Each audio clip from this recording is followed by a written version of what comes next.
What if I told you that the biggest thing holding you back isn't failure?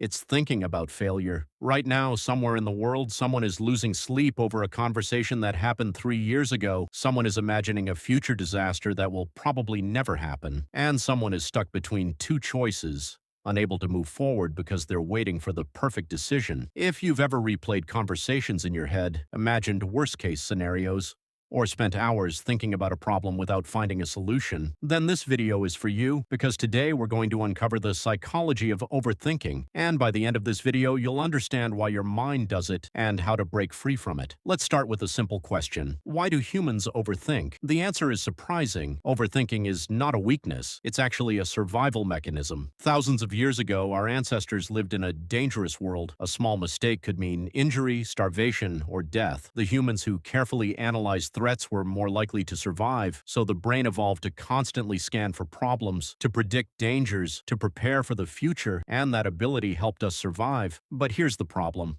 Your brain is still using ancient software in a modern world. Today, most threats aren't lions or wild animals, they're social. What if people judge me? What if I fail? What if I embarrass myself? What if I make the wrong choice? Your brain treats these fears like real dangers, and then it starts working overtime. It keeps searching for answers, searching for certainty, searching for control. But the more it searches, the more trapped you become. Imagine this. You send a text message, the other person doesn't reply. 10 minutes pass, then 30 minutes. Then an hour. Suddenly your brain becomes a movie director. Maybe they're angry. Maybe I said something wrong.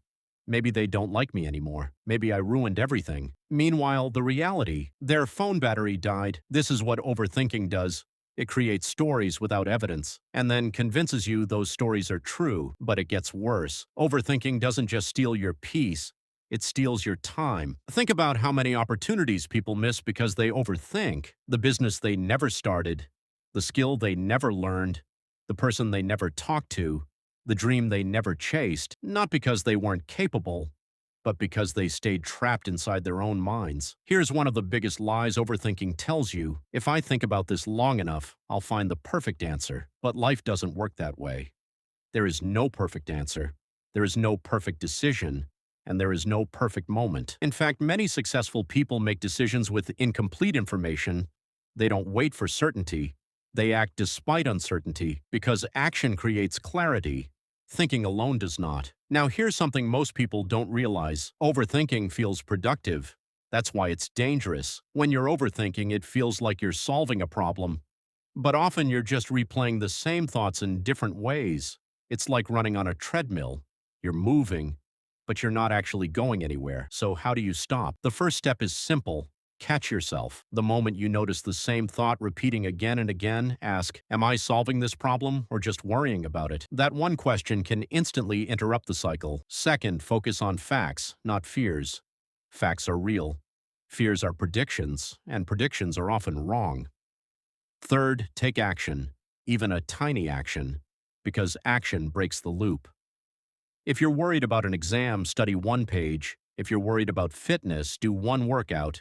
If you're worried about a project, take the first step. Small actions give your brain proof that progress is happening, and progress reduces anxiety. Finally, accept uncertainty. This is the hardest lesson, but it's also the most powerful. You cannot control everything. You cannot predict everything, and you don't need to. Confidence is not knowing what will happen.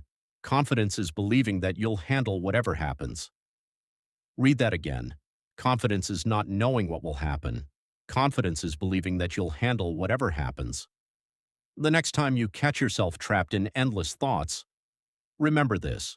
Overthinking is trying to solve tomorrow's problems with today's energy, and most of those problems never arrive. So stop waiting for certainty. Stop waiting for perfection. Stop waiting for the perfect moment. Take one small step, because your life changes the moment you stop living inside your head and start living in reality. If this video helped you, subscribe to ThinkAwareX for more simple and powerful ideas.